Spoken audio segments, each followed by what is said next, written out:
The barn door hung crooked on its leather hinges, creaking in rhythm with blood drip from the overhead beam. Mobile County, Alabama, summer of 1851.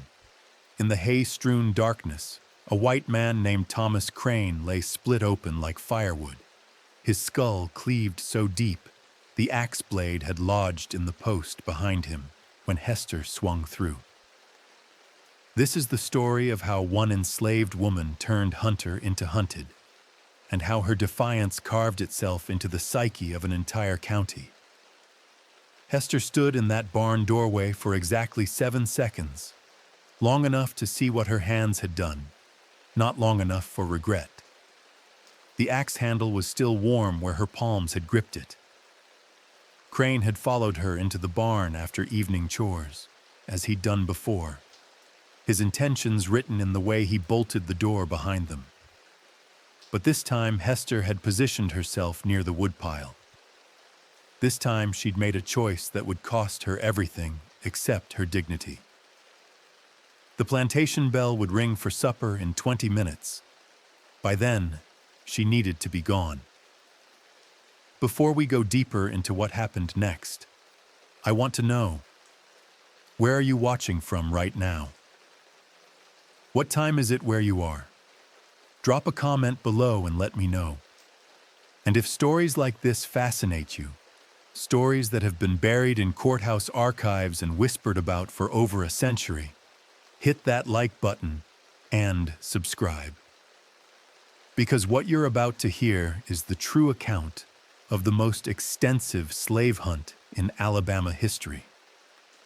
Crane's plantation sprawled across 400 acres of cotton fields outside Mobile, where the humidity hung thick enough to choke on, and mosquitoes bred in standing water that reflected the moon like broken mirrors. The barn sat 200 yards from the main house, far enough that screams might be mistaken for night birds, close enough that blood could still be warm when discovered. Hester was 26 years old, born on this same plantation to a mother she barely remembered. Sold away when Hester was 5 to pay Crane's gambling debts.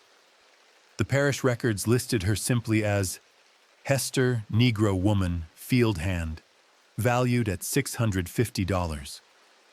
Those records didn't mention her daughter, 3-year-old Ruth, who slept in the quarters cabin, unaware her mother was about to become the most wanted woman in Baldwin County. The other enslaved workers knew what Crane did in that barn. They'd seen the bruises Hester tried to hide, heard the sounds they pretended not to hear.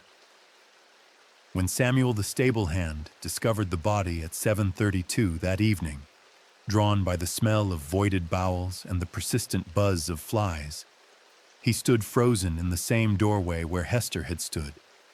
He could have raised the alarm immediately. Instead, he walked slowly back to the quarters, stopped to tend a horse that didn't need tending, checked the water trough twice. By the time Samuel knocked on the main house door, his knuckles carefully measured, Hester had a 40-minute head start. What would you have done, standing in that barn, knowing what came next? Would you have run for help? Or would you have remembered every time you looked away? Every time you heard something and chose silence? Mrs. Crane's scream, when she finally saw her husband's body, carried across the cotton fields like a dinner bell ringing the start of something no one could stop. Within the hour, the county would mobilize. Within the week, Hester would become legend. But first, she had to make it to the swamps. The trail she left was deliberate. Broken branches pointing east toward the Mobile River, a torn piece of her dress caught on brambles, footprints in the soft earth leading toward water. Anyone tracking her would assume she'd try to cross the river, head north toward free territory. It's what any runaway would do. Hester went south instead, barefoot, into the backwater swamps where even locals feared to hunt. Death carved into wood. She carried nothing but the clothes on her back and knowledge that would keep her alive for 23 days, while 200 men searched for her with dogs, guns, and a fury that transcended simple law enforcement. Because Hester had done what enslaved people were never supposed to do. She'd raised her hand against a white man and lived long enough to run. The county records from that night still exist, filed under incident reports, Negro crimes. Sheriff William Blackwood's handwriting, normally precise, grew increasingly agitated as he documented the scene. Brutal murder of Thomas Crane, plantation owner by his slave woman Hester. Weapon, wood axe. Suspect fled on foot. Immediate pursuit authorized. What those records don't capture is the electricity that ran through the slave quarters that night. The way people who'd been taught to keep their eyes down suddenly met each other's gazes. The way hands that normally trembled grew steady. The way Ruth, only 3 years old, somehow understood that the mother who kissed her goodbye before evening chores wasn't coming back. By midnight, Blackwood had assembled 20 men, 8 bloodhounds, and enough torches to turn the plantation into daylight. They found Hester's deliberate trail within the hour and followed it straight into a deception that would embarrass them for weeks to come. The dogs lost her scent at the riverbank, circling and whining in confusion. Hester had waded through shallow water for half a mile, then doubled back through a creek bed, then climbed a fallen cypress to leave no ground trail. By dawn, when the search party was dragging the river for her drowned body, she was 3 miles south, sitting perfectly still in a tupelo grove, listening to their distant shouts.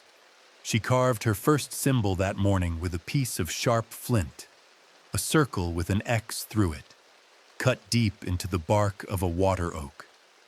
Not a cry for help or a marker for other runaways, a message for those who would come looking. I'm still here. The bloodhounds arrived at first light, their baying cutting through morning fog like serrated knives through silk. Sheriff Blackwood stood at the edge of Crane's property with a problem he'd never encountered, a trail that ended in water and a fugitive who seemed to understand exactly how tracking worked. The swamps south of Mobile were no refuge. They were a test of whether you deserved to survive. Spanish moss draped from cypress knees like widow's veils, and the water ran black with tannins, hiding sinkholes deep enough to swallow a man whole. Cottonmouths sunned themselves on logs that looked like safe passage until you stepped closer. The air itself felt thick, pressing against your lungs with each breath, carrying the smell of decay and growth in equal measure. This was where Hester chose to make her stand. Day 2 of the search brought 30 additional men from Mobile proper. Plantation owners who saw Hester's crime as a threat to the entire system. Poor whites who saw the $500 reward as 6 months' wages. And professional slave catchers who tracked runaways the way other men tracked deer. They divided into 4 groups, each taking a quadrant, certain they'd have her by nightfall. They found her second symbol instead, carved into a tupelo at the intersection of 2 game trails, a circle with an X, fresh enough that sap still wept from the cuts. The discovery sent a murmur through the search party that Blackwood couldn't quite silence. She was leaving them breadcrumbs, mocking their efforts, or worse, she was marking territory. "She's watching us," muttered Jacob Wells, a slave catcher from Mississippi with 2 decades of experience. "Circled back after we passed through." The dogs had picked up a scent trail heading west, but Wells studied the carved symbol with growing unease. In his years tracking runaways, he'd never seen one stop to leave messages. Fugitives ran with singular focus, north toward freedom, south toward ports, anywhere but here. They didn't linger. They didn't taunt. Hester was rewriting the rules. By day 3, the search had expanded to include militia units from Baldwin and Mobile counties. Over 100 men combed the swamps in rotating shifts, sleeping in shifts, driven by a mixture of duty and something else. The unsettling realization that they weren't hunting a panicked runaway, but someone who'd planned this. From the Mobile Register, August 9, 1851. The Negro woman Hester remains at large despite extensive search efforts. Sheriff Blackwood reports multiple sightings, though none have resulted in capture. The brazen nature of this crime demands swift justice. What the newspaper didn't report was that 3 of those sightings had been deliberate. Hester had let herself be seen at dusk, standing motionless at the edge of a clearing, then vanishing before anyone could get a clear shot. The 4th sighting was different.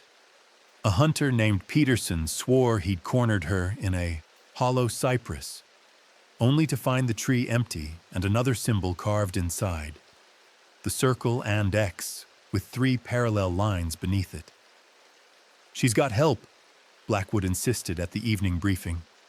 "Other slaves feeding her, hiding her. Start questioning the quarters. Hard." But the interrogations yielded nothing.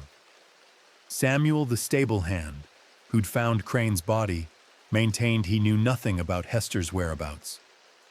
Ruth, the 3-year-old daughter, was too young to question effectively. The other enslaved workers expressed appropriate horror at the murder, appropriate cooperation with authorities, and absolutely no useful information.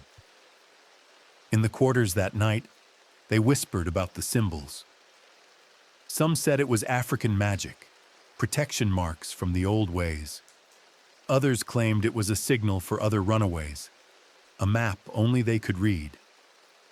A few, the ones who'd known Hester best, understood it was simpler and more powerful.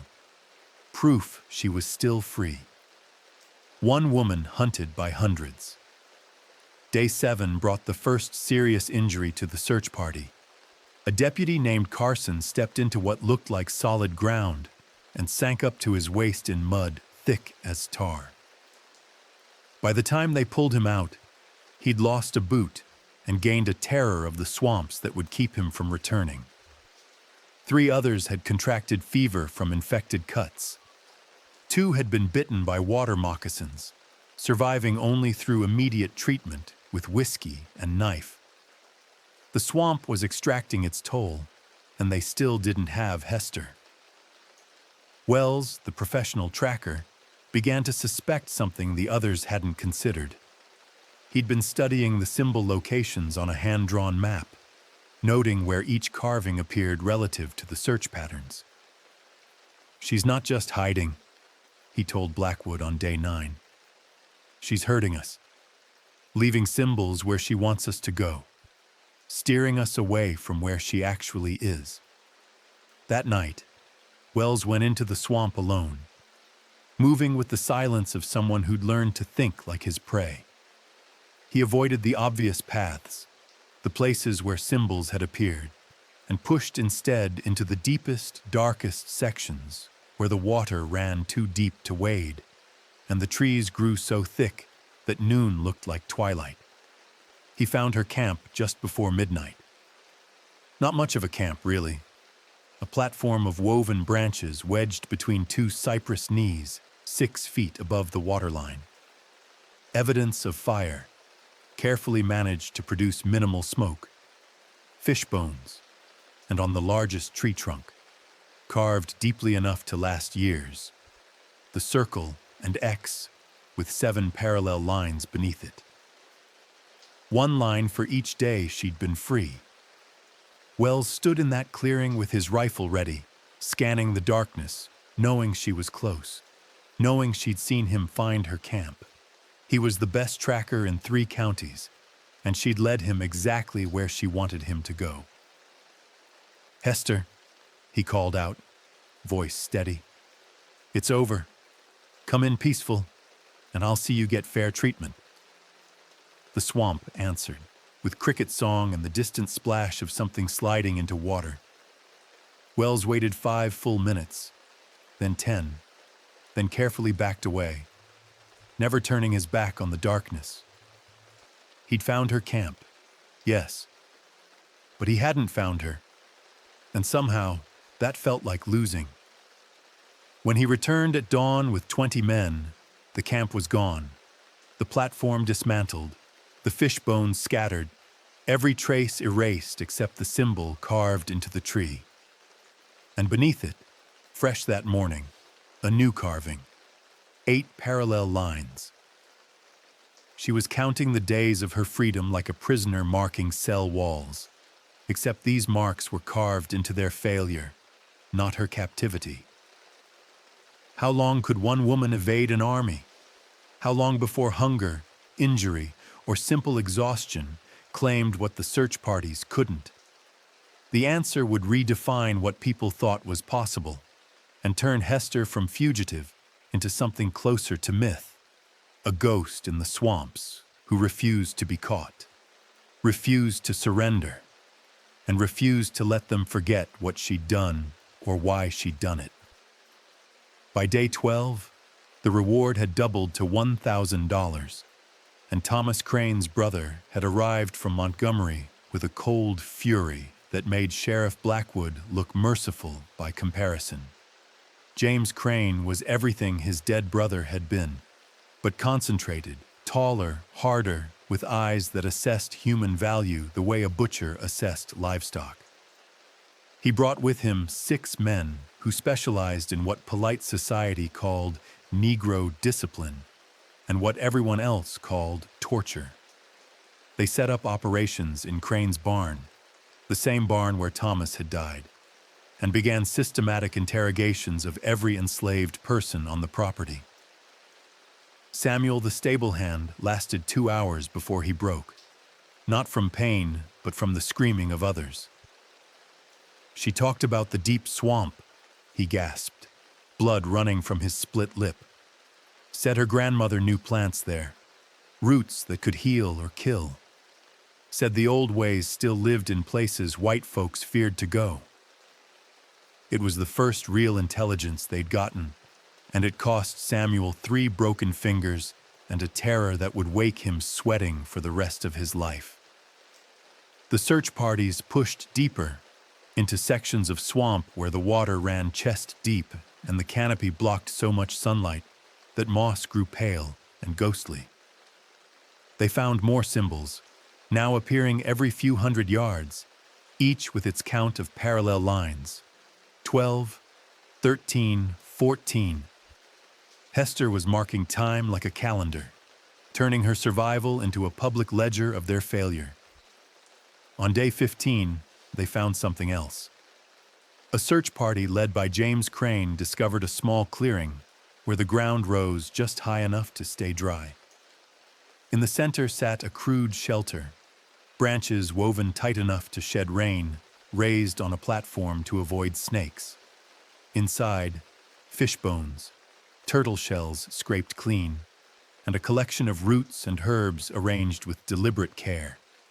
On the largest tree, the symbol, the with 15 lines, and hanging from a branch, swaying in the breeze like a lynching victim, Thomas Crane's hat, the one he'd been wearing when he died. She'd gone back to the plantation. Somehow, during the massive manhunt, while over 100 men searched for her, Hester had circled back to the scene of her crime and taken a trophy. The implications sent ice through every searcher's spine. If she could reach the plantation undetected, she could reach their homes, their families, their throats while they slept. Fear turns quickly to rage. James Crane ordered the shelter burned and doubled the patrols around the plantation perimeter. But that night, another symbol appeared, carved into the door of the main house itself. The circle and X now accompanied by 16 lines. She'd been there while they slept, close enough to hear their breathing through open windows, and left her mark like a cat leaving a dead bird on a doorstep. The psychological warfare was working. 3 deputies quit. 2 plantation owners sent their families to Mobile proper. The enslaved community, subjected to increasing brutality during interrogations, gave nothing useful because they knew nothing useful. Hester had made certain of that, keeping her plans to herself, protecting them through isolation. From the personal diary of Margaret Crane, Thomas's widow, August 22nd, 1851. The Negro woman haunts us. James insists she is merely human, merely a slave. But I hear her in every night sound. The men promise her capture daily, yet each dawn brings fresh proof of her freedom. I begin to wonder if Thomas's death was justice wearing a face we refuse to recognize. That entry was discovered years later, hidden between more acceptable pages about weather and social calls. Margaret never spoke of it publicly, maintaining the required fiction of outrage and grief while privately questioning the system that created Hester. Day 18 brought the first defection among the search parties. A group of 5 men, all poor whites earning the search stipend of $2 per day, simply didn't return after their shift. Later investigations suggested they'd decided that hunting a woman who'd killed her rapist wasn't worth dying from fever or snakebite in a swamp that clearly didn't want to give her up. Wells, the professional tracker, had grown obsessed. He'd mapped every symbol location, studied the patterns, and reached a conclusion that troubled him. Hester wasn't running. She was circling. Her movements described a rough spiral with the plantation at its center, ranging out 5 to 7 miles, but always returning, always watching. "She's waiting for something," he told Blackwood on day 20. Or someone. The answer came the next morning when 3-year-old Ruth vanished from the quarters. The child's disappearance ignited a panic that made the previous searches look tentative. Every able-bodied man, enslaved and free, was pressed into service. The assumption was immediate. Hester had taken her daughter, either as hostage or reunion. Dogs were brought in, but they lost the scent at the same spot where they'd lost Hester's trail weeks before. The riverbank. James Crane saw opportunity. "The child is leverage. When hunger forces them out, we'll be waiting." But Wells saw something else. In all his years tracking runaways, he'd never seen a fugitive return for a child. The risk was astronomical, the likelihood of capture near certain. Unless Hester wasn't planning to run anymore. Unless she'd decided that 20 days of freedom, 20 days of defiance were enough. Unless this was her endgame. On day 22, a field hand named Moses, 70 years old, bent from decades of labor, asked permission to speak with Sheriff Blackwood. What he said changed everything. "She ain't got the child. Child came to her. Girl been walking out to the swamp edge every night since her mama ran, waiting. Last night, she kept walking." The searchers had been so focused on catching Hester, they'd never considered that Ruth might join her willingly. A 3-year-old child, walking into a swamp that had defeated over 100 armed men, to find a mother who'd murdered to escape repeated rape. Mother and daughter, together in the darkness. The search intensified to the point of madness. James Crane offered an additional $500 for Ruth's return unharmed, while making it clear Hester's capture could be decidedly less gentle. The swamps crawled with men stumbling through water and thorns, driven by money, by duty, by the fear that if one enslaved woman could evade them this long, the entire system might unravel. On day 23, they found them. Not through dogs or tracking or superior numbers, but through betrayal of the simplest kind. A recently purchased field hand named Isaac, who hadn't been at Crane's plantation long enough to understand the silent solidarity, saw fresh footprints, small child-sized prints alongside larger ones, and reported them immediately, hoping to curry favor with his new masters. The footprints led to a section of swamp the searchers had checked before but not thoroughly. A grove of ancient cypress where the water ran deep enough that wading was impossible, and the trees grew so close together that boats couldn't navigate. But someone small and determined could climb from tree to tree, branch to branch, creating a pathway above the water. Wells spotted them first. A flicker of movement in the canopy, 30 feet up, where no person should be. There, he whispered, and 20 rifles swung upward. Hester sat on a branch thick as a man's torso, Ruth asleep against her chest, wrapped in what looked like woven bark and moss, mother and daughter, high above the water, high above the men who'd hunted them. For a moment that stretched into eternity, Hester locked eyes with Wells, and he saw not fear or desperation, but something that looked almost like satisfaction.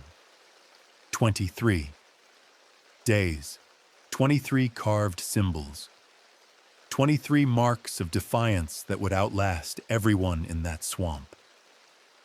"Come down," James Crane called, his voice a whip crack. "Come down and the child lives." What happened next would be argued about in county courts and whispered about in slave quarters for decades, because no two witnesses told it quite the same way.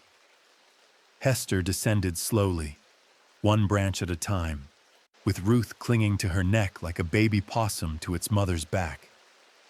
The men below formed a circle, rifles aimed upward, watching every movement with the intensity of men who'd been outsmarted for 3 weeks and were determined not to be fooled again. The water reached their waists, warm and black, hiding whatever swam beneath. Mosquitoes swarmed in clouds thick enough to breathe in. The air smelled of rot and victory in equal measure. When Hester's feet touched the cypress knee 10 feet above the water, she stopped. Ruth stirred awake, her small face emerging from the makeshift sling, eyes wide and unafraid in the way only children can be when they trust their mother absolutely. "Jump down," James Crane ordered. "Slow. Hands where I can see them." Hester looked at him with an expression Wells would later describe as peaceful, almost serene, like she'd already won something we couldn't see. Her hands, rough from field work and survival, rested gently on Ruth's back. No weapons, no desperate last stand. Just a woman and child who'd lived free in a swamp for 23 days while an army failed to catch them. She jumped, not down into waiting arms and capture, but sideways, a leap that should have been impossible from that angle, landing on a branch 8 feet away that barely seemed thick enough to hold her weight. Ruth didn't scream. The child had learned silence in the swamp, the kind of quiet that keeps you alive when sound means death. "Shoot her!" James Crane roared, but the rifles hesitated. Ruth was still visible, still vulnerable. A miss could kill the child. Even men who'd spent weeks hunting Hester understood that murdering a 3-year-old in the process would sit poorly with God and neighbors in equal measure. Hester moved through the canopy like she'd been born there, branch to branch, tree to tree, with Ruth clinging tight. The men below crashed through water trying to follow, but swamp walking was slower than climbing, and they'd underestimated how far someone small and desperate could push physical limits. She made it 50 yards before the inevitable happened. A branch, weakened by rot, gave way under her weight. Hester fell 15 feet, twisting in midair to take the impact on her side, protecting Ruth even as she hit the water with a splash that sent egrets screaming from nearby trees. The men closed in immediately, a tightening noose of bodies and rifles. When Wells reached her, Hester was standing waist-deep in black water, Ruth still in her arms, both of them dripping and breathing hard but unbroken. "It's done," Hester said quietly, the first words any of them had heard her speak in weeks. Her voice carried an Alabama accent thick as cane syrup, but underneath it ran something older, a cadence that predated English, rhythms inherited from ancestors who'd crossed oceans in chains. You could have killed the child with that jump, Blackwood said, more curious than accusing. Could have. Hester met his eyes. Didn't. They bound her hands with rope that bit into her wrists, leaving marks that would scar. Ruth they pried away despite her screaming, a sound that cut through the swamp like knife through flesh, sending every enslaved person who heard it back to their own memories of separation. The child was returned to the plantation, to be raised by others, to grow up with the story of her mother carved into county history, like those symbols were carved into trees. Hester they prepared for transport. The walk back took 3 hours. Hester in the center of 20 armed men who'd learned not to underestimate her. She didn't speak, didn't struggle, just walked with her head up and her eyes forward, occasionally glancing at trees where her symbols remained. Permanent proof that she'd been here, been free, been more than property for 23 days. County justice moved swiftly. The trial, if you could call it that, lasted 47 minutes. No jury of her peers, enslaved people, couldn't testify. No defense attorney. The law provided none for slaves accused of murdering their masters. Judge Harrison presided with the grim efficiency of a man who'd handled dozens of such cases, though never one quite this notorious. From the Baldwin County courthouse records, September 1st, 1851. The Negro woman Hester, property of the Crane estate, did willfully and with malice aforethought murder her master Thomas Crane by means of an axe. She did then flee, evading lawful capture for 23 days. The defendant offered no testimony in her own defense. Sentence: death by hanging, to be carried out publicly as example and warning. Execution date: September 7th, 1851, at noon. 6 days between capture and execution. Fast enough that no appeals could be mounted, slow enough that word could spread. The county wanted witnesses. They wanted every enslaved person within riding distance to see what happened to those who raised hands against their masters, no matter how justified the cause. But something unexpected happened in those 6 days. Hester, confined to a root cellar beneath the courthouse that served as the county jail, began to speak. Not to her captors, who she treated with cold silence, but to other prisoners, white men mostly, held for theft or assault or public drunkenness. Through the bars separating cells, she told her story in pieces, never all at once, letting them ask questions she sometimes answered and sometimes didn't.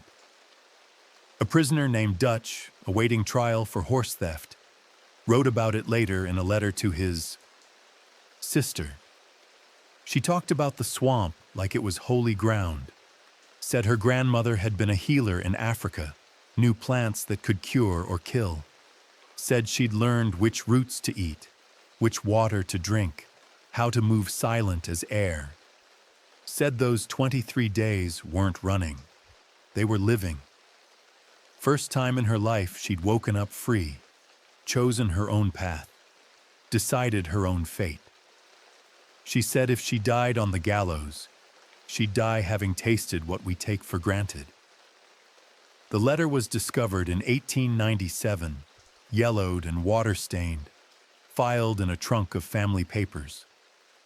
Dutch had been hanged 2 months after Hester, found guilty of horse theft, a crime that carried the same penalty as murder when property was involved, because in 1851 Alabama, horses and humans occupied similar legal territory if their skin was dark enough.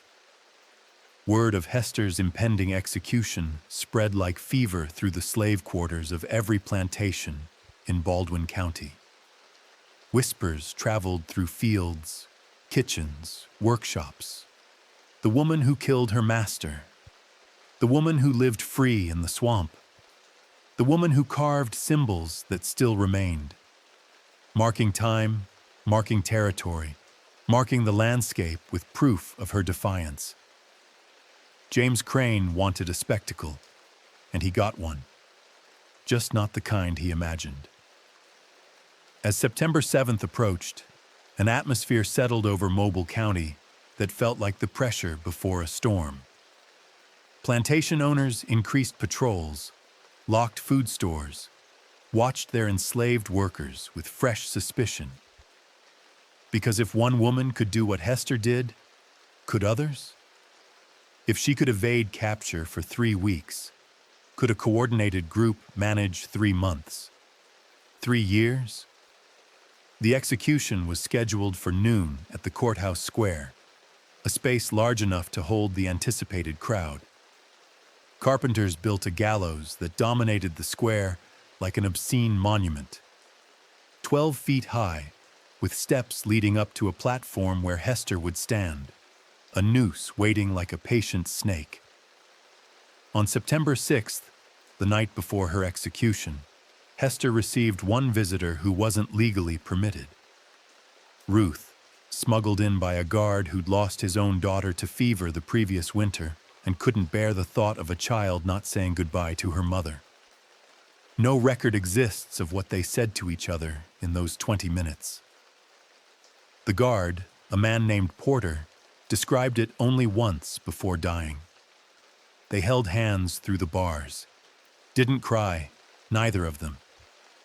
The woman sang something low and soft, African-sounding.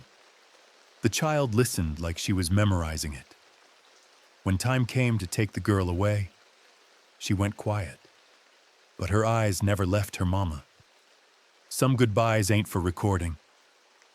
What neither Porter nor anyone else knew was what Hester had pressed into Ruth's palm during that embrace.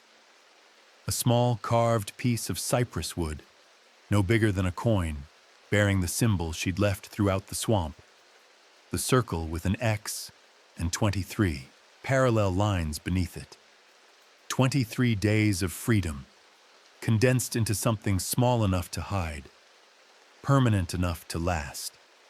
Dawn broke on September 7th with the kind of clarity that makes everything seem sharp-edged and unforgiving. The sky pale blue and cloudless, promising a heat that would make standing in the courthouse square an endurance test. By 10 in the morning, over 300 people had gathered, the largest crowd in Baldwin County history, larger even than the cotton auctions or political rallies. They came to witness justice, to see the spectacle, to confirm that the woman who defied them was truly caught, truly powerless, truly ending. What they witnessed instead would haunt them for decades, because Hester walked to the gallows like she was walking to freedom. Noon arrived with church bells marking the hour, their iron voices carrying across Mobile like a countdown. The courthouse square had transformed into something between execution ground and county fair. Vendors sold sweet tea and corn cakes to the waiting crowd. Children climbed oak trees for better views, and 300 faces turned toward the jailhouse door with the collective anticipation of people who'd come to see history, even if that history was a woman dying. Sheriff Blackwood emerged first, flanked by 4 deputies whose rifles caught the sunlight. Behind them came Hester, hands bound, wearing the same dress she'd worn into the swamp 24 days earlier. Torn, stained with mud and creek water, but her head was uncovered and her back was straight. She walked like royalty approaching coronation, not like condemned property approaching death. The crowd murmured, a sound like wind through trees. Some had expected tears, begging, the broken spirit that was supposed to follow capture. Instead, They got a woman who looked each face in the crowd directly, meeting eyes with an intensity that made people look away first. Among the spectators stood every enslaved person James Crane could force to attend.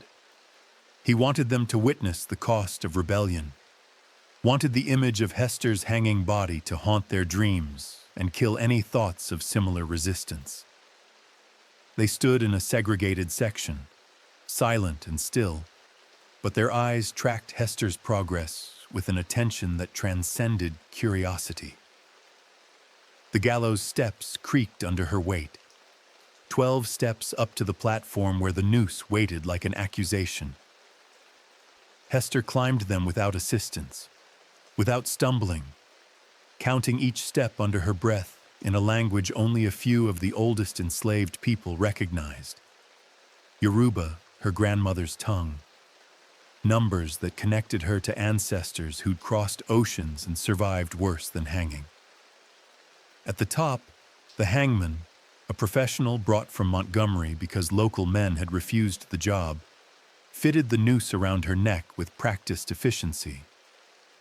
The rope was new, purchased specifically for this execution, the knot tied with 13 coils as tradition demanded.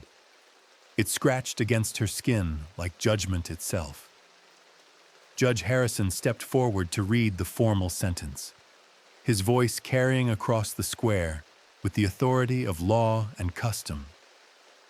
Hester, a Negro slave, you have been found guilty of the willful murder of your master, Thomas Crane. The court sentences you to hang by the neck until dead. Have you any final words? The question was formality. Enslaved people were rarely given voice, even at their own executions. But Hester spoke anyway, her voice surprisingly strong for someone standing with a noose around her neck. I killed a man who treated me like I wasn't human. I ran because freedom matters more than breathing. I lived 23 days like I had a soul worth saving. If that's a crime, then hang me for it. But every mark I carved in those trees will outlast every one of you. My daughter will remember. Others will remember. You can kill my body, but you can't kill what I proved. The silence that followed was absolute. Judge Harrison nodded to the hangman, eager to end this before Hester's words could take root in minds that shouldn't hear them. The hangman reached for the louver that would drop the trap door, sending Hester into the long fall that would, if the rope was measured correctly, snap her neck cleanly. But before he could pull it, something unprecedented happened. From the section where enslaved people stood, a single voice began to hum, low, rhythmic, unmistakably African in its cadence. Within seconds, others joined, creating a harmony that had no words but carried meaning in every note. It wasn't quite a song, wasn't quite a prayer, but something older than either. A witness of solidarity that said, we see you, we remember you, we honor what you did. Silence, James Crane shouted, his face purple with rage. Silence them now! But the humming continued, growing stronger, spreading even to some of the white crowd members who found themselves unwillingly moved by the sound. The deputies moved toward the enslaved section with raised rifles, but Blackwood held up a hand, recognizing that violence now would turn execution into massacre, and the political consequences would be disastrous. The hangman pulled the lever. Hester dropped through the trap door with a sound like thunder condensed into a single moment. The crack of wood, the creak of rope, the collective gasp of 300 witnesses. Her body jerked once, twice, then hung still, swaying slightly in the breeze that had picked up from the bay. The humming stopped. According to medical understanding of the time, death should have been instantaneous, or nearly so. A broken neck meant severed spinal cord meant lights out. But those standing close to the gallows later reported something that troubled them. Hester's eyes remained open for several minutes after the drop, moving, seeing, as if some part of her refused to leave even as her body betrayed her. Dr. Marcus Webb, the same physician who'd examined Thomas Crane's body in the barn, pronounced Hester dead at 12:17 in the afternoon, September 7th, 1851. Her body was left hanging for 2 hours as law required, a warning to anyone who might follow her path. But warnings work both ways. During those 2 hours, something strange occurred that no official report acknowledged, but dozens of witnesses remembered. A bird, a crow, black as the water Hester had waded through, landed on the gallows crossbeam directly above her body. It sat there through the entire display, occasionally cawing, never frightened away despite attempts to shoo it. Some said it was watching. Others claimed it was her spirit, refusing to leave the place where she'd made her final stand. When they finally cut Hester down at 2:15, her body was supposed to be buried in the unmarked section of the county cemetery, where enslaved people and criminals were interred without ceremony or stone. James Crane had specifically ordered no marker, no acknowledgement, wanting Hester to disappear from history as thoroughly as death could manage. The burial detail consisted of 4 enslaved men from various plantations, overseen by a single guard who was more interested in shade than supervision. They loaded Hester's body onto a cart and drove toward the cemetery at the edge of town, through streets that had fallen unnaturally quiet. What happened during that burial was never officially recorded, but stories circulated for decades. The 4 men, Samuel from Crane's plantation, Moses, who'd revealed the teaching tree, and 2 others named Jacob and Elijah, took longer than necessary to dig the grave. When the guard dozed in the afternoon heat, they did something that would have earned them lashes if discovered. They carved the symbol. On a piece of cypress wood, using a nail one of them had hidden, they carved the circle with an X and 23 parallel lines. They placed it in Hester's bound hands before lowering her into the earth, giving her a marker no one above ground would see, but that would travel with her into whatever came next. "She deserves to be remembered," Samuel whispered, his broken fingers still aching from James Crane's interrogation. "Not the way they'll tell it, but the truth." They covered her with earth as the sun lowered toward evening, packing the soil tight, smoothing it to look undisturbed. No marker, no name. Just another unmarked grave in a section the respectable dead avoided. But that night, something appeared. On the largest oak tree in the courthouse square, where the gallows still stood awaiting dismantling, someone had carved the symbol, deeply enough that it couldn't be easily removed, high enough that reaching it would require a ladder. The circle with an X, 23 parallel lines, and 1 new addition, a 24th line, carved alone above the others. 1 line for the day she died free. Sheriff Blackwood discovered it at dawn while making his rounds, and the sight stopped him cold. The gallows had been guarded all night, 2 deputies rotating shifts to prevent vandalism or souvenir hunters. Yet somehow, someone had climbed that tree, carved that symbol, and disappeared without being seen. "Cut it down," he ordered. "Cut down the tree if you have to. I don't want that mark visible." But by the time workmen arrived with saws, word had spread. The enslaved community knew about the symbol. The crow that had sat vigil on the gallows had been seen again, perched on the very branch where the carving appeared. And in kitchens across the county, people were whispering, "She's still here." James Crane demanded investigation, interrogation, punishment for whoever had defaced public property. But how do you punish an entire community when no one confesses? How do you stop a symbol from spreading when everyone claims ignorance? The tree was cut down that afternoon, the carved section burned. But that night, the symbol appeared again, this time on the side of the courthouse itself, carved into the wooden doorframe.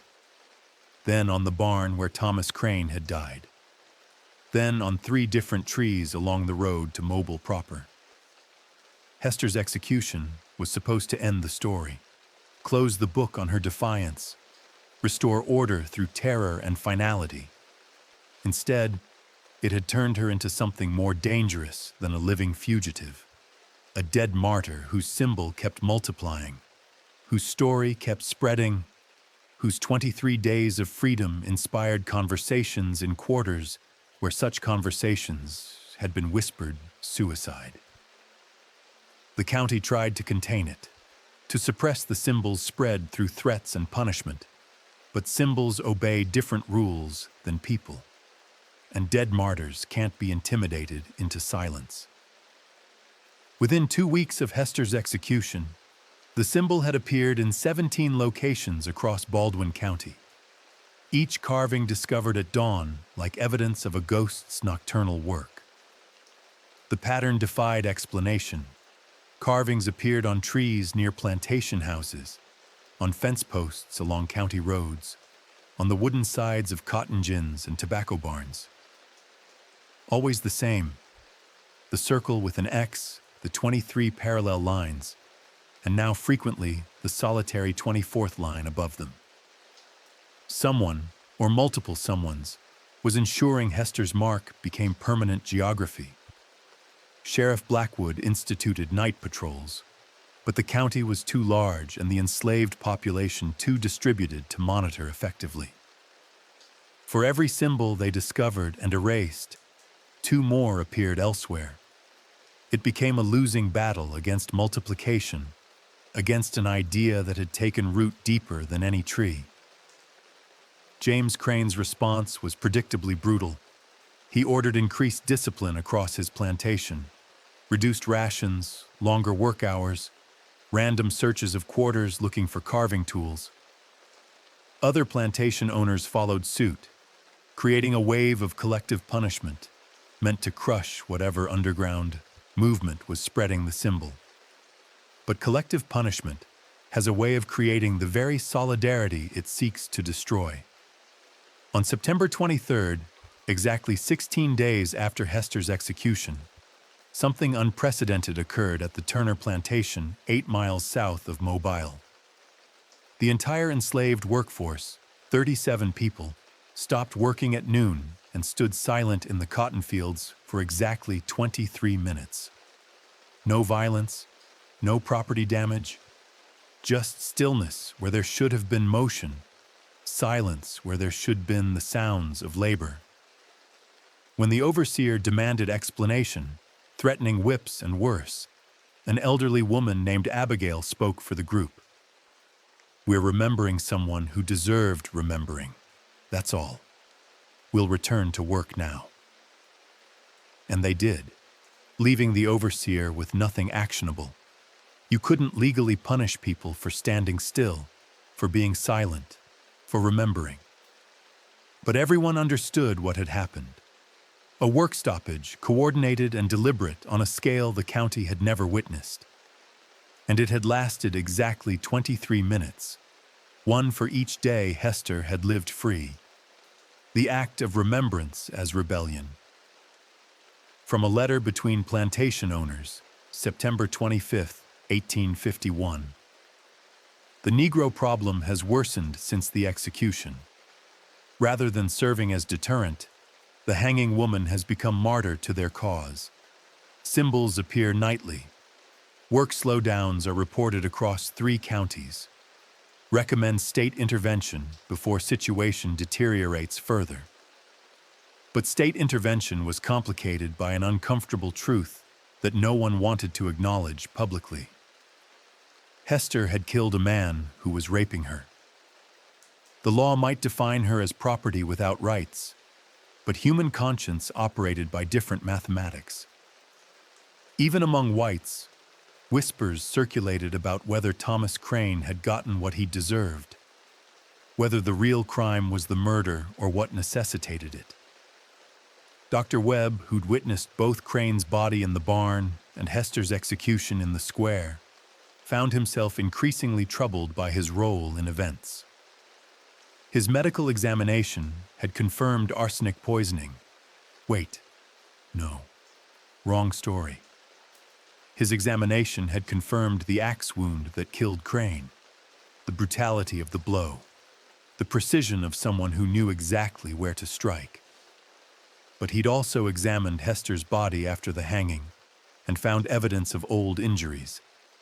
Broken bones healed wrong, scars from beatings, signs of repeated sexual trauma that corroborated what everyone suspected, but no one had officially acknowledged. He compiled these findings in a private report that would remain hidden in his papers until discovered in 1923, long after everyone involved had died. In it, he wrote, "The law hanged Hester for murder. But what law protected her from the violence that preceded her crime? We have built a system that creates these situations, then punishes the victims when they finally strike back. The symbol spreading across our county is not random vandalism. It is testimony we refuse to hear." By October, the symbol had spread beyond Baldwin County.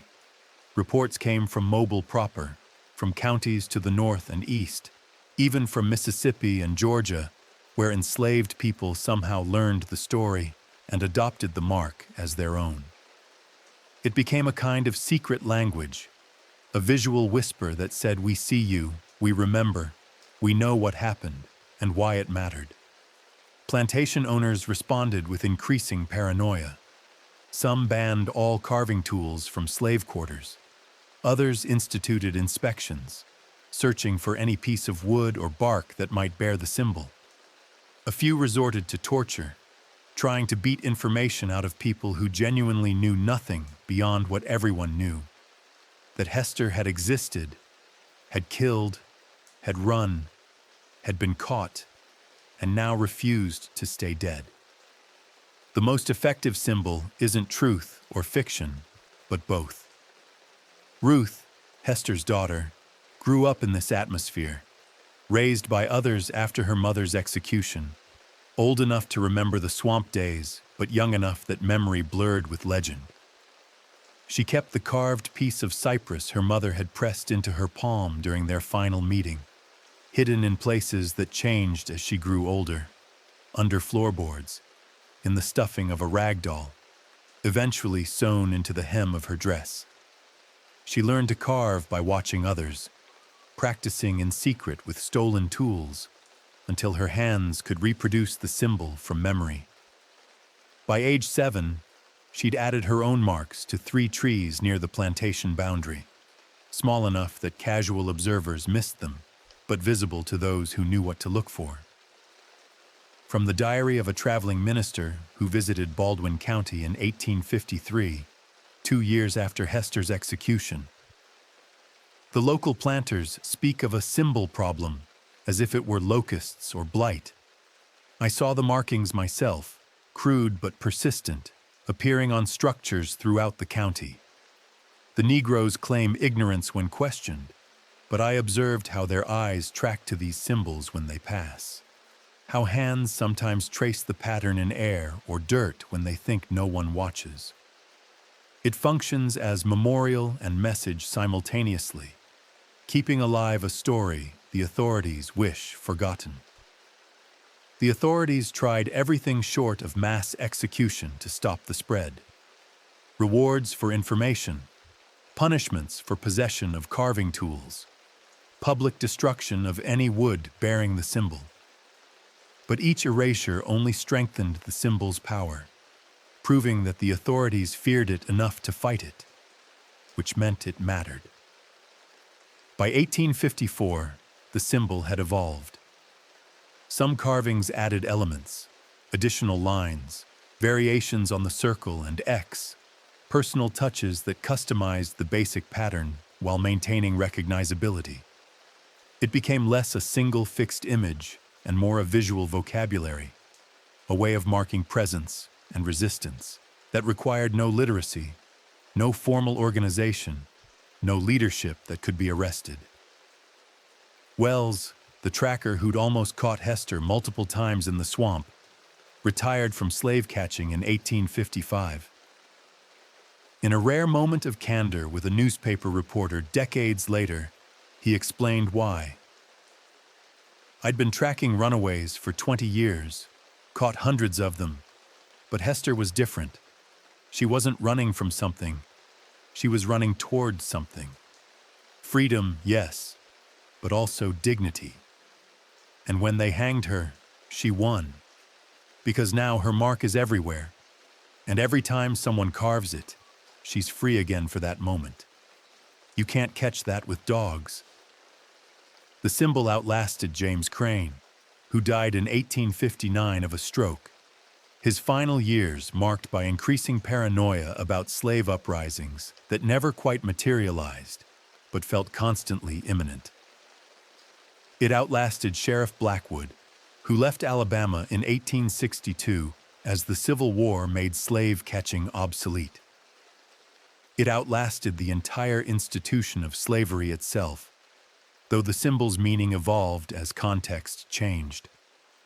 After emancipation, some freed people carved the symbol on their new homes, no longer as rebellion, but as memorial, a reminder of those who'd paid prices they never lived to see redeemed. Others abandoned it, wanting to forget the terror and trauma it represented. But enough kept carving, kept teaching their children what it meant, kept the story alive through oral tradition that historical records tried to bury. In 1872, a journalist from Boston traveled to Alabama researching post-war conditions. He documented finding the symbol carved into over 50 locations around Mobile, asking locals about its origin. White residents claimed ignorance or called it Negro superstition. Black residents told various versions of Hester's story, details changing depending on who spoke, but the core remaining consistent.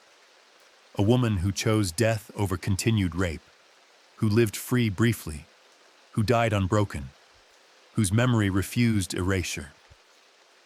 The journalist wrote, "I expected to find the South haunted by war.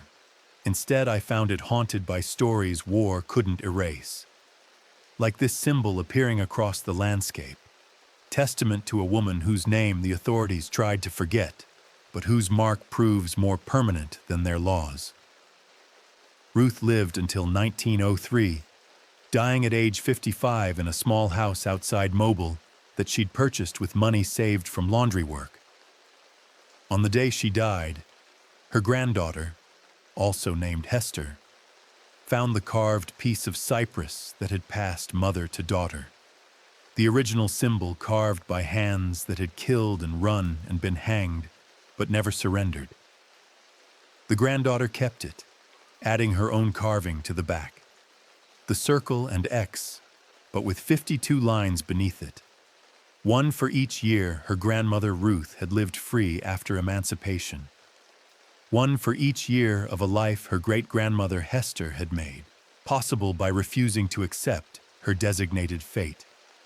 Some rebellions are measured in battles won, others in symbols that refuse to fade. By 1923, when the first academic researchers began documenting folklore of the Deep South, Hester's story had transformed into something between history and mythology. The facts were verifiable. Court records confirmed a slave woman named Hester had been executed in September 1851 for murdering Thomas Crane. The Baldwin County Register contained articles about the manhunt, the capture, the execution. Dr. Webb's private papers, discovered after his grandson's death, provided medical documentation of both victim and perpetrator. The skeleton of truth was solid. But truth has a way of growing flesh that historical records can't quite capture. Professor Eleanor Michaels from the University of Chicago traveled to Mobile researching what she called resistance narratives in antebellum slavery. She interviewed elderly residents, both black and white, collecting versions of Hester's story that had been passed down through 3 generations. What emerged was a tapestry where every thread was real, but the pattern defied simple categorization. Some claimed Hester had survived the hanging, that the rope had been sabotaged by sympathizers, that she'd lived out her days in the swamp before dying of old age. Others insisted she'd been pregnant when executed, her unborn child becoming a ghost that haunted the county. A few maintained she'd been a conjure woman who cursed the Crane family line before dying. And indeed, James Crane's descendants suffered unusual misfortunes that believers attributed to Hester's final words. The symbol itself had taken on magical properties in oral tradition. Some believed carving it offered protection from violence. Others claimed it marked safe houses for runaways even after emancipation. A few insisted that trees bearing the symbol never produced healthy crops, that land marked by Hester's sign remained cursed against prosperity. Professor Michaels separated fact from folklore in her 1927 book, Symbols of Resistance, The Hester Legend and Collective Memory. But even her scholarly approach couldn't fully untangle what had happened from what people believed had happened, because in lived experience, both mattered equally. The Depression brought renewed interest in the symbol. When economic collapse hit the South particularly hard, some saw the carved circles and X's as reminders that survival through impossible circumstances was possible, that dignity could be maintained even when everything else was stripped away. New carvings appeared, not many, but enough to prove the tradition hadn't died with the generation that remembered slavery firsthand. Ruth's granddaughter, the second Hester, became a keeper of the original story. She moved to Chicago during the Great Migration, taking with her the carved piece of cypress that had passed from the original Hester through Ruth and now to her. In Chicago's South Side, she told the story to anyone who would listen, in church basements, at community gatherings, to children who needed to know their history included resistance as well as suffering. From her oral testimony, recorded in 1941, "My great-grandmother wasn't a saint. She killed a man, but that man had been killing her spirit piece by piece for years. When she finally struck back, she wasn't crazy or evil, she was human. And when she ran, she proved something every enslaved person needed to know, that they were more than what they'd been told they were. The symbol isn't about violence. It's about refusing to accept someone else's definition of your worth." The second Hester died in 1956, leaving the carved cypress to her daughter Margaret, who kept it displayed on her mantle alongside a photograph of her great-great-grandmother, except no photograph existed. The image was actually of an unknown woman from the 1870s, but it had become Hester's photograph through repeated association. Another example of how memory fills gaps, fact leaves empty. During the Civil Rights Movement, the symbol experienced a revival. Young activists researching local resistance history discovered Hester's story and recognized its resonance.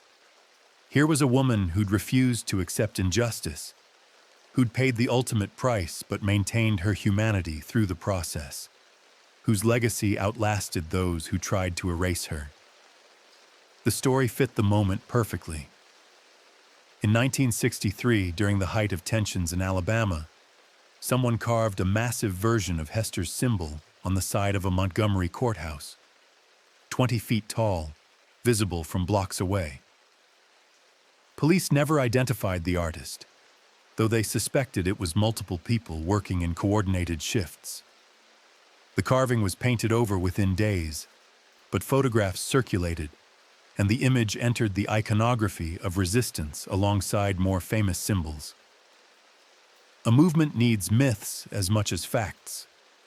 Not everyone celebrated this revival. Some older black residents felt uncomfortable with Hester being turned into a political symbol, arguing that her story was personal tragedy, not rallying cry. She killed because she had to, not to make a statement, one elderly woman told a reporter in 1964. Using her for politics feels like using her all over again. The debate highlighted a fundamental tension. Who owns a story once the person who lived it is gone? Does Hester belong to history, to descendants, to anyone who finds meaning in her resistance? The questions had no clear answers, only competing claims of inheritance. By the 1970s, the symbol had spread beyond the South entirely. Carvings appeared in urban centers, New York, Los Angeles, Detroit, made by people who'd heard the story secondhand or thirdhand, who'd adapted it to their own experiences of resistance and survival. The specifics of Hester's life mattered less than what she represented. The moment when someone says no more and means it absolutely. In 1981, exactly 130 years after Hester's execution, the city of Mobile erected a small historical marker near the site where the courthouse gallows had stood. The plaque read, "Site of Public Executions, 1840 to 1865. Multiple individuals, both free and enslaved, were executed here for various crimes under the laws of the time." No mention of Hester specifically, no acknowledgement of the symbol, just sanitized history that managed to discuss execution without addressing what was being executed or why. The marker stood for 6 months before someone carved the familiar circle and X into its base, small enough to be missable, deep enough to be permanent. The city removed the marker entirely rather than preserve it with the carving intact. Margaret, great-great-granddaughter of the original Hester, brought the carved cypress piece to Mobile in 1985, intending to donate it to the local history museum. The museum declined, citing uncertain provenance and lack of verifiable connection to documented historical events. In other words, we have court records of execution, but this piece of carved wood could be anything, made by anyone, and we'd rather not engage with what it represents. Margaret kept the carving, eventually donating it to the National Museum of African American History and Culture in Washington, D.C., where it now resides in climate-controlled storage, displayed occasionally in exhibitions about slavery and resistance.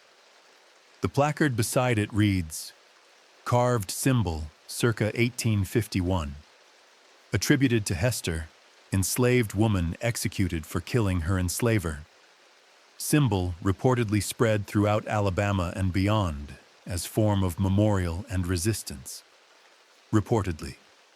Attributed. Even in preservation, uncertainty. The swamps where Hester lived for 23 days have been largely drained and developed. Strip malls and housing developments occupy land where she once moved through darkness, carving symbols into trees that no longer exist. But locals still report finding old carvings occasionally, exposed when storms uproot ancient trees or construction excavation reveals buried wood that somehow survived. In 2008, a construction crew working on a mobile housing development discovered a massive cypress stump 6 feet underground, carbon dated to the 1840s. Carved into its preserved wood, the circle with an X, 23 parallel lines, and the solitary 24th above them. The crew foreman, himself from a family that had been enslaved in Baldwin County, insisted on preserving the stump. It now sits in a small community park, protected by metal fencing, with its own explanatory marker that tells Hester's story more fully than the city had previously allowed. Some truths take 150 years to speak. On the anniversary of Hester's execution, September 7th, a small group still gathers at that park. Descendants of enslaved people from Baldwin County, Historians, activists, and occasionally tourists who've heard the story. They don't celebrate exactly. Celebration feels wrong for a woman who died by hanging. But they witness, they remember, they ensure her story continues. And every year, someone carves a new symbol, on a piece of wood, on paper, in notebooks or sidewalk chalk. 23 lines for her days of freedom, one for her death, and sometimes additional lines for years passed since. For lives lived in the space her resistance helped create. For the ongoing work of remembering what happened and why it matters. The legend didn't make Hester larger than life. Life made her legendary simply by forcing her to choose between survival as property or death as a person, and documenting her choice to be human on her own terms, even when those terms were measured in days rather than decades. The Baldwin County Historical Society maintains a digital archive of every known photograph of Hester's symbol, cataloged by location and date of discovery. As of 2024, the collection contains 417 documented instances, from the original courthouse tree carved in 1851 to a symbol found last year on reclaimed barnwood being used in a mobile restaurant renovation. Each entry includes GPS coordinates, photographs, estimated age, and when possible, the story of who found it and what it meant to them. The archive exists because symbols don't stay buried, even when the people who made them are dust. Dr. James Richardson, a historian specializing in material culture of the antebellum South, has spent 15 years researching Hester's case.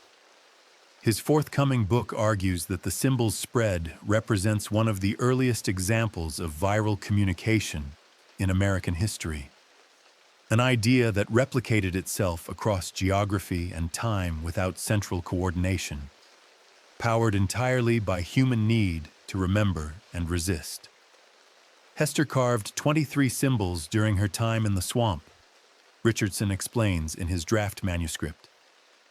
We've now documented over 400 instances across 7 states and 170 years. That's not preservation, that's regeneration. Each new carving isn't copying the original, it's recreating the act of defiance the original represented. But academic analysis can only explain so much. The power of Hester's symbol exists in spaces scholarship struggles to reach, in the muscle memory of hands that carve without fully knowing why, in the inheritance of trauma and resistance that passes through generations like genetic code, in the way a simple image can contain entire histories that words fail to capture. In 2019, a linguistics professor named Dr. Amelia Chen published a paper analyzing the symbol as nonverbal communication. She argued that the circle with X created a visual pun. The X both marked location, you are here, and negated the circle, you are not contained. The parallel lines functioned as tally marks, but also as prison bars or fence slats, counting confinement while simultaneously breaking its visual plane by extending beyond the circle's boundary. Hester created a symbol that says I was here and I am not here simultaneously, Chen wrote. It marks presence through absence, claims space by acknowledging escape from space. It's a perfect visual representation of the fugitive condition. Seen but not caught, present but not contained, remembered but not fully known. The symbol appears in unexpected places still. A tree surgeon in Pensacola, Florida, cutting down a diseased oak in 2021, found it carved into the heartwood, portions of the tree that would have been sealed inside the trunk for over a century, suggesting someone had carved it when the tree was young. Then the tree had grown around it, preserving it like amber preserves insects. A demolition crew in Hattiesburg, Mississippi, discovered it carved into floor joists of a house built in 1868, hidden beneath layers of later construction. The house had been a way station on the Underground Railroad's post-emancipation evolution, helping freed people relocate, avoid re-enslavement through convict leasing, navigate the violent transition from slavery to Jim Crow. Each discovery raises questions without providing answers. Who carved these? When? Why hide them in places no one would see? Unless hiding wasn't the point. Unless the point was ensuring the symbol would outlast everyone, emerging in future times as evidence that resistance happened here. Memory was preserved here. Someone refused to forget. Ruth's great-great-great-granddaughter, the fifth generation removed from Hester, lives in Atlanta and works as a museum curator. She's never seen the original carved cypress piece in person, only photographs, but she's memorized its dimensions, its weathering patterns, the specific angle of the lines. She can draw it from memory with enough precision that it's recognizable across a room. People ask if I feel pressure being descended from her, she said in a 2023 interview. But it's not pressure, it's permission. Permission to refuse what needs refusing. Permission to know my value isn't determined by systems built to deny it. She gave me that by choosing death over continued violation. That's not a burden, it's inheritance. The swamps where Hester lived 23 days are largely gone, replaced by development and climate change's slow erasure of wetlands. But small sections remain, protected now by conservation efforts that came too late to save most of the ecosystem, but early enough to preserve fragments. In those fragments, researchers occasionally find carved symbols on trees old enough to have been alive in 1851. Carbon dating of the carvings. Scar tissue suggests some were made in that period, though connecting them definitively to Hester is impossible. The swamp keeps its secrets, offering only possibilities dressed as evidence. On September 7, 2024, 173 years after Hester's execution, a group of 70 people gathered at the Mobile Community Park, where the preserved cypress stump sits. They ranged from descendants of enslaved people from Baldwin County to academics researching resistance history, from activists connecting historical struggles to contemporary ones, to curious locals who'd heard the story and wanted to witness its commemoration. No one gave speeches. No one led prayers. They simply stood together for 23 minutes in silence, then carved symbols on wood pieces they'd brought, on paper, in notebooks, creating new instances of the mark, adding to the 417 documented examples, ensuring the count continues to grow. A woman in her 80s, whose grandmother had known Ruth personally, carved the symbol into a piece of driftwood she'd carried from the Gulf Coast. My grandmother said Ruth told her that Hester's last words to her daughter, that night before the execution, were "Remember me as I choose to be remembered, not as they say I was." This symbol is how we do that. Not their narrative. Hers. The carved driftwood now sits on the woman's mantle, next to photographs of ancestors who survived slavery, segregation, and the ongoing work of building dignity in a world structured to deny it. Some histories end, others refuse to. The last confirmed sighting of a new Hester symbol occurred 3 months ago, carved into a picnic table at a rest stop outside Montgomery, Alabama. Someone traveling through may be aware of the history, maybe not, continuing the tradition of marking space with testimony that refuses erasure.